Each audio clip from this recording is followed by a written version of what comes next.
गुरु प्यारे साध संगत जी, प्यार से कहना धन निरंकार जी। आशा करती हूँ कि सद्गुरु माता जी की कृपा से आप सभी अच्छे होंगे। चलिए चलते हैं आज की साखी की ओर। दुनिया में हर रिश्ते में मिठास हो सकती है, पर भाई का रिश्ता दिल से दिल तक का होता है। कभी तकरार तो कभी प्यार। जब निरंकार बीच में आता है तो रिश्ते बिखरते नहीं हैं, बल्कि जुड़ जाते हैं। आज की साखी एक ऐसे भाई की है जो टूट गया था, लेकिन निरंकारी शिक्षाओं ने उन्हें फिर से जोड़ दिया। सत्संगत जी, एक गांव में दो भाई रहते थे। उस गांव में मोहन नाम का एक लड़का था। वो दो भाई थे। एक का नाम सुनील था और एक का मोहन नाम था। दोनों में बड़ा ही प्रेम था। दोनों साथ खेले, पले बड़े और बड़े हुए। दोनों साथ स्कूल जाते और साथ ही खेलते थे। माँ के हाथ का स्वादिष्ट खाना खाते थे और माता पिता ने उन्हें बड़े प्यार से पाला पोसा था। मोहन छोटा भाई था, बड़ा ही संवेदनशील था। उसका बड़ा भाई जिम्मेदार था। घर की जिम्मेदारियां उसके सिर पर थी।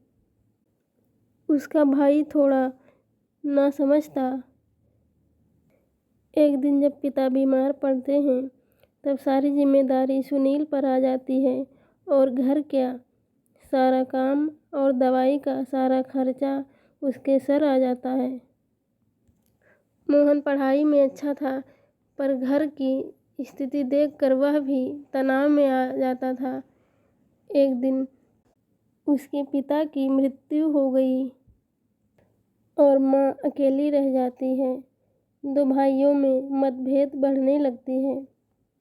सत्संगत जी, माँ चाहती थी दोनों प्यार से रहें, लेकिन दोनों भाइयों में छोटी छोटी बातों पर लड़ाई होने लगती थी।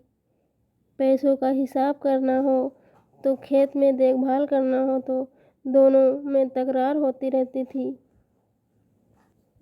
मोहन को लगता था कि सुनील उसे ताने मारता है। सुनील को लगता था मोहन जिम्मेदारी से भागता है। धीरे धीरे जो भाई प्रेम से पहले रहते थे, वो दोनों अजनबी की तरह हो गए। एक रात दोनों भाई में बड़ी बहस होती है। सुनील गुस्से से बोल देता है कि तू कुछ नहीं कर सकता, हमेशा बोझ ही रहेगा। ये सुनकर मोहन अंदर से टूट जाता है। वह कमरे में जाकर रोने लगता है और माँ के पास भी नहीं जाता है। अगली सुबह वह बिना बताए घर छोड़कर चला जाता है। माँ रोती रहती है। सुनील को बड़ा पछतावा होता है। उसके अंदर का अहंकार उसको अपने भाई को खोजने नहीं देता है। वो कहीं अपने भाई को नहीं खोजने जाता है। मोहन शहर जाता है, छोटी मोटी नौकरियां करता है, पर मन में बेचैन रहता है। उसे रात को अकेलापन खा जाता है। माँ की याद आती है और सुनील की याद भी आती है। उसे आती रहती है। अंदर एक खालीपन रहता है। एक दिन वह पार्क में अकेला बैठता है तो सोचता है, क्या सच में मैं कामचोर हूँ। उसे काम पर डांट पड़ती है और वो सोचता है कि मैं क्या सच में निकम्मा हूँ। एक संत उसके पास जाते हैं और पूछते हैं, बेटा उदास क्यों हो रहे हो, क्या हो गया है। मोहन चुपचाप बैठा रहता है। वो सोचता है, क्या सच में कामचोर हूँ, बस यही सोचता रहता है। और वो संत मोहन से कहते हैं, आओ चलो सत्संग करते हैं मन को हौसला मिलेगा। मोहन उनके साथ चला जाता है। सत्संग में उसे यह लाइन सुनने को मिलती है, हर इंसान के अंदर प्रकाश है, बस उस पर धूल जम जाती है। उसका दिल कांप जाता है, उसे लगता है कि मैं निकम्मा नहीं, बस टूटा हुआ हूँ। उधर सुनील घर में अकेला रहता है। माँ बीमार रहती थी, उसे मोहन की बहुत याद आती थी। सुनील माँ को सत्संग में ले जाता था। वह भाईचारे और विनम्रता पर बहुत ही सुंदर विचार रखता है। सुनील को अपने भाई की याद बहुत आती है और मोहन से बोली हुई बातें याद आती है। उसकी आंखें नम हो जाती है। वह पहली बार समझता है कि कठोर शब्द मनुष्य को अंदर से तोड़ देता है। मोहन नियमित रूप से सत्संग आने लगता है, सेवा करता है और मुस्कुराना सीख जाता है।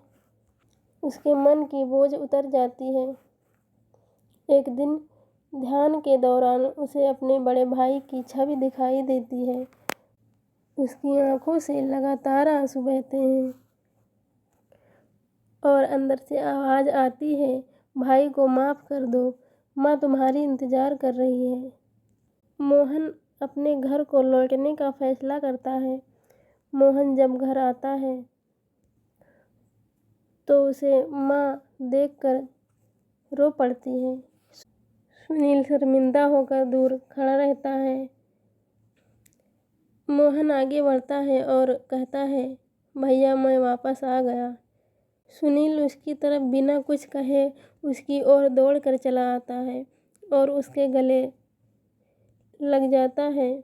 माँ भी आकर उसे पकड़ लेती है। उस दिन उन तीनों ने मिलकर प्रभु की प्रार्थना की कि हे परमात्मा, हमें फिर से अलग मत करना। दोनों भाई साथ में दुकान संभालने लगे। सुनील नरम दिल और समझदार बन गया। मोहन आत्मविश्वासी और समझदार बन गया। सत्संग में दोनों सेवा करते हैं। लोग उन्हें देखकर कहते हैं, उन दोनों भाइयों को देखो, किस तरह इन दोनों को निरंकारी ज्ञान ने जोड़ दिया। रिश्ते खून से नहीं, दिल से बनते हैं और जब दिल में अहंकार हट जाता है तो प्रेम जगह बना लेता है। दो भाई सिर्फ भाई नहीं बल्कि भगवान का उपहार बन जाते हैं। प्यार से कहना, धन निरंकार जी। आशा करते हैं कि ये साखी आपको पसंद आई होगी और तब तक के लिए चलते हैं अगली साखी की ओर। चैनल को सब्सक्राइब करना ना भूलिएगा।